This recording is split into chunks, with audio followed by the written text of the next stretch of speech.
जोड़ो यात्रा है, बहुत लोग उसमें जुड़ रहे हैं और हम खुश नसीब हैं कि 7 जनवरी को राहुल गांधी जी भारत जोड़ो यात्रा के तहत करनाल आ रहे हैं। उसी के लिए मैं इन सब भाइयों को भी यहाँ न्योता देने के लिए आई हूँ। और करनाल का जो हमारा सबसे पहला जो पॉइंट होगा, जहाँ से शुरू होगा, वो सर छोटू राम चौक, जहाँ पर सर छोटू राम जी की प्रतिमा लगी है, वहां पे से शुरू होगा। तो मैं इन सभी भाइयों को और सबको निमंत्रण दे रही हूँ कि आप सब वहां पर आए। और 7 दिसंबर को 7 जनवरी को 3 बजे सभी जो है वहां पर पहुंचे। और यहाँ जाट सभा को भी मैं निमंत्रण देने आई थी कि आप सब वहां पर आए और सब वहां पर जोर शोर से आएंगे। 7 जनवरी को यहाँ पर पहुंचे राहुल गांधी जी 7 जनवरी को करनाल पहुंचेंगे 3 बजे। उनका जो रात्रि ठहराव है वो जहाँ झिलमिल ढाबा है उसके पीछे जो स्थान है वहां पर उनका ठहराव है। कितनी मजबूती मिलेगी हरियाणा में, कितना मजबूत कांग्रेस होगी और उनकी यात्रा? कांग्रेस को पूरी मजबूती मिल रही है और सभी जो कांग्रेसी है और बाकी जो लोग हैं बहुत खुश है उनकी यात्रा से। और आने वाली सरकार कांग्रेस की होगी हरियाणा में। तो कांग्रेस को एकता का पाठ पढ़ाएंगे ऐसा मुझे लगता है। कांग्रेस पहले ही एक है। मौजूदा पार्टी में हम उसको कोरोना को लेकर कहीं ना कहीं हवाला दे दिया, कोरोना का, कि कोरोना फैल रहा है। राहुल गांधी को लेटर लिख दिया स्वास्थ्य मंत्री। ये सिर्फ क्योंकि जो विपक्ष जो बीजेपी है वो घबराई हुई है, राहुल गांधी की यात्रा को जो इतना समर्थन मिल रहा है उससे घबरा कर वो कोरोना की बात कर रहे हैं। कई जगह कहा जा रहा है कि गांवों में लाइट भी बंद की दी गई, जहां राहुल गांधी जी जा रहे हैं वहां पे लाइट बंद कर देते, बहुत ही दुख की बात है। और यहाँ पर तो हम अगर कहीं ऐसे कोई होगा तो हम जनरेटर्स की व्यवस्था रखेंगे। बीजेपी घबराई हुई है यात्रा, बिल्कुल घबराई हुई है। तो हरियाणा में आते ही यहाँ पर इन्होंने कोरोना का जो है भय दिखाना शुरू कर दिया, जबकि कन्याकुमारी से यात्रा चली तब कोई कुछ बात नहीं। क्योंकि अभी जब हिमाचल के अंदर कांग्रेस की सरकार आई है वो घबरा गए हैं कि कहीं आगे हरियाणा में भी, पर हरियाणा में तो आने वाली है कांग्रेस की सरकार, ये उनके घबराहट का कारण है। मुख्यमंत्री की बार बार बदलने की चर्चाएं चल रही है, इसके बारे में तो बीजेपी सरकार ही बता सकती है, उसके बारे में हम कुछ नहीं कह सकते। करनाल में हमारी कार्यकर्ता बैठे हुए, जिसमें राहुल जी का जो कार्यक्रम दूसरे चरण का भारत जोड़ो यात्रा, हरियाणा एक ऐसा प्रदेश है देश में जहां 2 बार राहुल जी आ रहे भारत जोड़ो यात्रा। पहले 3 दिन मेवात, गुड़गांव, फरीदाबाद में राहुल जी जब आए तो अभूतपूर्व स्वागत उनका हुआ। उनके खुद के शब्द ये थे कि हरियाणा जैसा स्वागत कहीं नहीं हुआ। ये प्रतीक इस बात का कि हरियाणा की जनता आज बीजेपी की नीतियों से त्रस्त है और बदलाव चाहती है, कांग्रेस पार्टी की तरफ देख रही है। और राहुल गांधी जी जिस नीयत से निकले हैं उस सच्ची नीयत के प्रति हरियाणा की जनता की सहानुभूति है। राहुल गांधी जी कांग्रेस पार्टी में विश्वास बढ़ा है। प्रदेश में जेजेपी और बीजेपी की सरकार को उखाड़ फेंकने के लिए हरियाणा की जनता तैयार है। ये यात्रा का सफलता का पैमाना है। अब दूसरे चरण में राहुल जी पानीपत पहुंच रहे हैं 5 की रात को, 6 को सुबह पानीपत में बहुत बड़ी जनसभा होगी, जिसकी तैयारी आज हमने यहाँ बैठक ली। 7 तारीख को पानीपत में 6 को सभा होगी, 7 तारीख को राहुल जी करनाल में आएंगे। 7 को वॉक पूरी करनाल के अंदर कौन गांव से शुरू होते हुए और करनाल शहर में एंटर करते नमस्ते चौक से NDRI चौक तक ये पूरी यात्रा का रूट 7 तारीख का रहेगा। आप सब सभी सहयोग, हम प्रेस के साथियों से भी कहना चाहते हैं कि भाई अब आप उस दिन आपका भी सहयोग रहे, आप भी बड़ा लाइव दिखाएं, अच्छे से अच्छे पूरी हमारी जो है जितनी बड़ी संख्या में लोग रहेंगे। और करनाल के अंदर ऐतिहासिक यात्रा को बनाने के लिए सभी कांग्रेस के परिवार ने आज हमने अध्यक्ष जी के नेतृत्व में सबने मंथन किया और हमारे कुलदीप शर्मा जी के नेतृत्व में हमारे बहुत से सारे सीनियर सभी साथी हैं, हमारे सुनीता जी, मेहता जी, दिलेराज शर्मा जी, जो आप देख रहे हो, लिपि जी, ये तो अभी है लेकिन आप मीटिंग में सारे थे। लाडू साहब, सलमान खुर्शीद ने श्री राम से कल्पना की है राहुल गांधी की, और उस पर अनिल विज का ट्वीट आया है कि 2009 में आपने श्री राम को काल्पनिक बताया था। आप राहुल गांधी को मैं सरकार से कहना चाहता हूँ, ये कौन सी सरकार है जिसने सुप्रीम कोर्ट में एफिडेविट 3 दिन पहले दिया कि राम सेतु का कोई वैज्ञानिक आधार नहीं है। ये इस तरह की सरकार हरियाणा देश के अंदर मोदी सरकार ने जो एफिडेविट दिया, हम इस एफिडेविट को लेके आपत्ति व्यक्त करना चाहते हैं।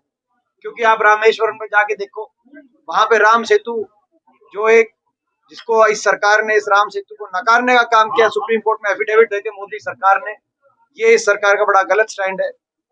हम ये देश के करोड़ों लोगों की आस्था का प्रश्न है और इस पॉइंट पे सरकार अपना स्टैंड क्लियर करे, नहीं तो आने वाले संसद के सत्र के अंदर सरकार से हम सवाल पूछने का काम करेंगे कि राम सेतु काल्पनिक है या राम सेतु सही है। वो कह रहे हैं आप राहुल गांधी को काल्पनिक नेता बना रहे हैं।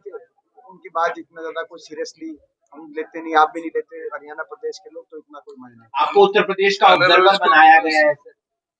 मैं देखिए कांग्रेस पार्टी, मैं धन्यवाद करता हूँ प्रियंका जी का, फिर जो उत्तर प्रदेश की महासचिव है भारत जोड़ो यात्रा के, और उसके बाद हाथ से हाथ जोड़ कैंपेन का पूरे देश में हर प्रदेश के लिए एक ऑब्जर्वर बना है।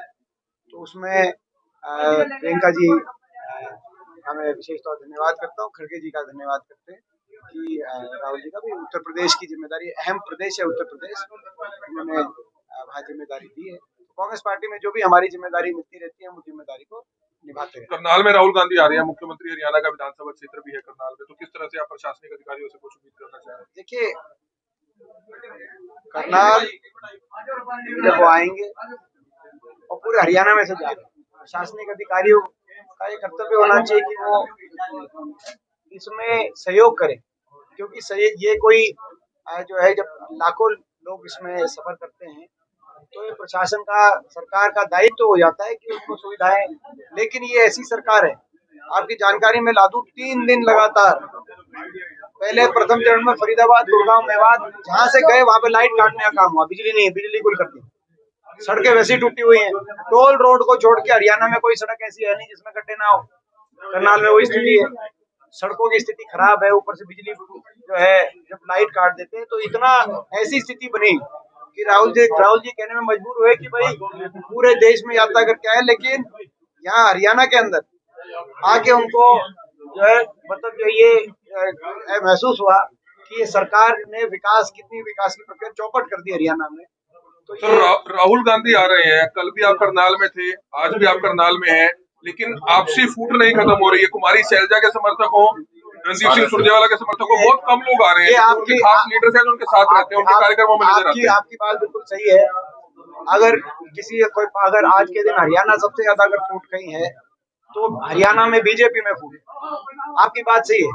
आदमपुर का चुनाव हुआ ना, आपकी बात बिल्कुल सही है, आप दिखाते रहते हो टीवी पे, आप भेजते रहते हो खबर, दिखाते नहीं, लेकिन वहां पे ना राहुल इंद्रजीत आए, ना कृष्ण पाल गुर्जर आए, ना अरविंद शर्मा वोट मांगने आए।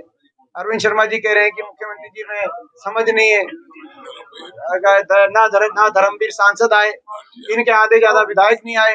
इतनी बड़ी फूट, इस स्तर पे फूट की चर्चाएं चल रही है कि मुख्यमंत्री जी आज हटेंगे, कल हटेंगे, मुख्यमंत्री जी को कहना पड़ रहा है मैं कहीं नहीं जा रहा, मैं यही हूँ।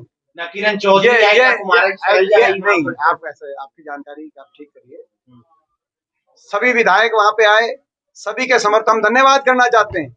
हम प्रत्येक कांग्रेस के नेता का और सभी जो है विधायकों का, सभी कांग्रेस के नेताओं का, कार्यकर्ताओं को धन्यवाद करना चाहते हैं। सभी का वहां पे साथ और आशीर्वाद दिया, इसी कांग्रेस पार्टी की रिकॉर्ड 52,000 वोट आई।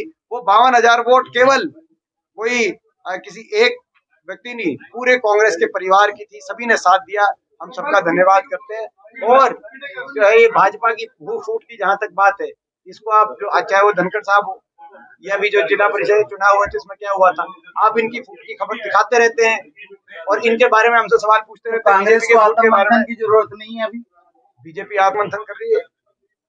पिछले 1 महीने में 4 नतीजे, पहला नतीजा आदमपुर में जिसमें रिकॉर्ड तोड़ ऐतिहासिक कांग्रेस पार्टी को 42% वोट मिली आदमपुर में, कभी भी उस परिवार के खिलाफ 42% वोट किसी कैंडिडेट को नहीं मिली आज। दूसरा नतीजा जिला परिषद का चुनाव, जिसमें भाजपा ने सिंबल दिए, लेकिन सिंबल के बावजूद मात्र 5% वोट प्रदेश में बीजेपी के उम्मीदवारों को मिली। उन्होंने अपने सबसे मजबूत जिलों में, कहीं गुड़गांव, कहीं कुरुक्षेत्र, कहीं पंचकुला, कहीं अम्बाला सिंबल दिए और अपने सबसे मजबूत कैंडिडेट को सिंबल दिए, लेकिन लोगों ने उनका सुपड़ा साफ करने का काम किया। तीसरा नतीजा हिमाचल के अंदर, जहां बीजेपी कहती थी कि बदलाव नहीं होगा, वहां एक बहुत बड़े बहुमत के साथ कांग्रेस पार्टी के साथ लगता हुआ प्रदेश है। और चौथा भारत जोड़ो यात्रा के अंदर जो रिस्पांस फरीदाबाद के अंदर, ये 1 महीने के अंदर ऐसी 4 घटनाएं हुई कि उसके बाद भाजपा आत्ममंथन मोड पे अगर कोई है तो भाजपा है। वहां से खबरें आ रही हैं कि मुख्यमंत्री रहेंगे या बदले जाएंगे। ये अगर मुख्यमंत्री जी की लोकप्रियता होती और सरकार की लोकप्रियता होती तो ये चर्चाएं नहीं होती, बिना आग के धुआं नहीं उठता।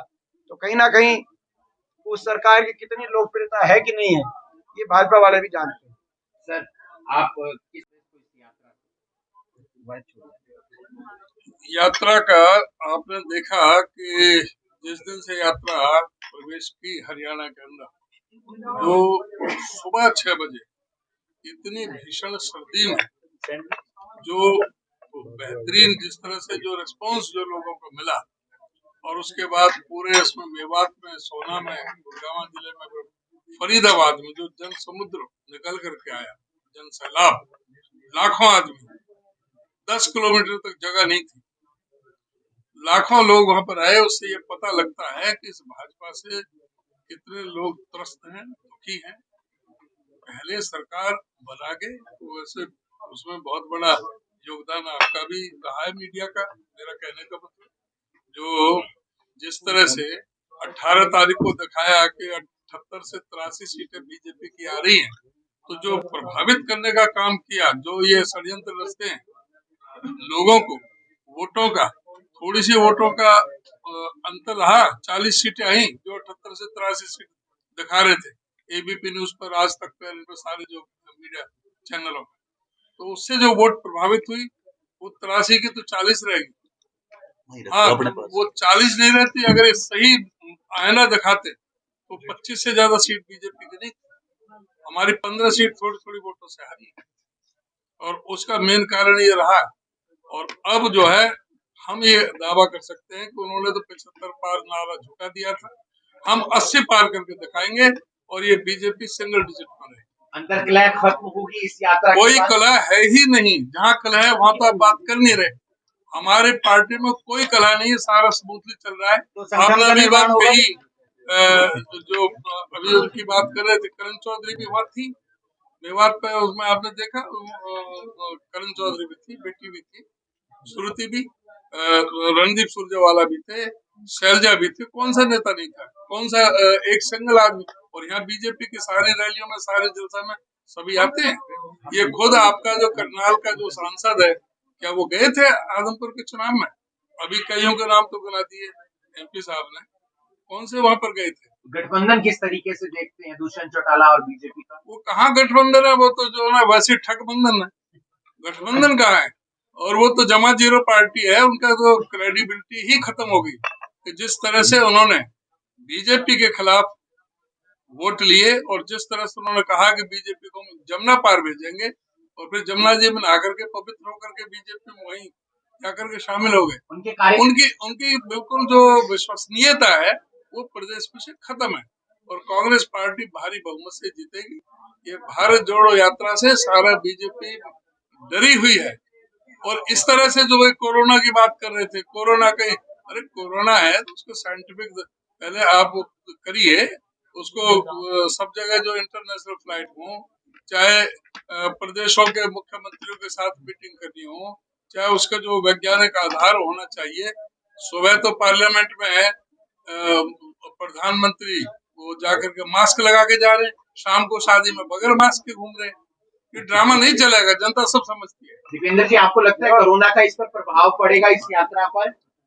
कोरोना के बारे में तो बता दिया कि कोरोना में हमारा बड़ा स्पष्ट है कि भाई आप बहुत देर से कोरोना पे हमारा बड़ा स्पष्ट है कि भाई कोरोना के लिए अगर सरकार किसी वैज्ञानिक आधार पर कोई प्रोटोकॉल जारी करती है, जो सारे प्रदेश सरकारों के पास, जिला प्रशासनों के पास जाता है, उस प्रोटोकॉल का पालन करने के लिए सबसे पहले हम आएंगे। पिछली कोरोना में भी ना सिर्फ हमने प्रोटोकॉल जारी किया, लेकिन जितना हो सकता था लोगों का सहयोग किया। लेकिन जब कोरोना के बारे में केवल चिट्ठी कांग्रेस पार्टी को और केवल भारत जोड़ो यात्रा को लिखी जाएगी, किसी को दूसरे दल को तो चिट्ठी लिखी नहीं, ना बीजेपी को लिखी, ना जेजेपी को लिखी, ना किसी और पार्टी को लिखी, ना किसी प्रदेश सरकार को लिखी, ना किसी सामाजिक संगठन को लिखी, तो केवल कांग्रेस पार्टी को चिट्ठी लिखी जाएगी, तो वो हमें स्वीकार्य नहीं होगी। दूसरी बात, ये जो 2-3 बातें करती है बीजेपी, क्योंकि बीजेपी के पास हमारे बारे में कहने को कुछ नहीं कि भाई जो है ये संगठन की बात करेगी या फूड की बात करेगी, ये आप लोग नहीं, बीजेपी करते हैं। अब आप तो बीजेपी वाले प्रश्न आप हमसे पूछ रहे हैं, क्योंकि बीजेपी ये नहीं कह सकती कि भाई जो हमारा संकल्प है कि भाई नफरत को प्यार से जोड़ो, भारत जोड़ो, वो गलत है। बीजेपी ये नहीं कह सकती जो हमारा संकल्प है कि बड़े बुजुर्गों को हरियाणा में देश में सबसे ज्यादा 6,000 पेंशन से जोड़ो, भारत जोड़ो। गरीब आदमी को, हर मिडिल क्लास को, हरियाणा के हर बिजली के उपभोक्ता को 300 यूनिट फ्री बिजली से जोड़ो, महंगाई का चक्कर तोड़ो, भारत जोड़ो। कर्मचारियों को ओल्ड पेंशन स्कीम से जोड़ो, भारत जोड़ो। नौजवानों को रोजगार से जोड़ो, 2 लाख जो नौकरियां रिक्त स्थान पड़ी है सरकार में और जिनको समाप्त किया जा रहा है प्राइवेटाइजेशन करके, स्कूल बंद रहे हैं, आप देख रहे हैं। तो भाई नौजवानों को, बेरोजगार नौजवानों को रोजगार से जोड़ो, भारत जोड़ो। गरीब आदमी को 100 गज के प्लॉट, 2 कमरे के मकान पीले कार्ड से जोड़ो, भारत जोड़ो। किसान को एमएसपी की गारंटी और सम्मान से जोड़ो। इन्होंने अपमान किया, 750 किसानों की जान चली गई। किसान को एमएसपी की गारंटी और सम्मान से जोड़ो, भारत जोड़ो। ये हमारे संकल्प है। बीजेपी इनके बारे में कुछ कह नहीं पा रही, बीजेपी और कुछ कह नहीं रही, कह रही और बाकी इस तरह की बात कर रही जिनका कोई आधार नहीं। ये कहानी। दुष्यंत चौटाला के कार्यकर्ता कहते हैं हम सीएम बनाएंगे उन्हें अगली बार। उनके एमएलए तो नहीं कह रहे, उनके एमएलए तो उनके स्थापना दिवस पे ही नहीं आ रहे। उनके स्थापना दिवस पे कितने एमएलए आ रहे हैं उनके, उनमें क्या फूट है नहीं है वो आप बताओ, तो हम बता रहे हैं आपको। शुक्रिया सर।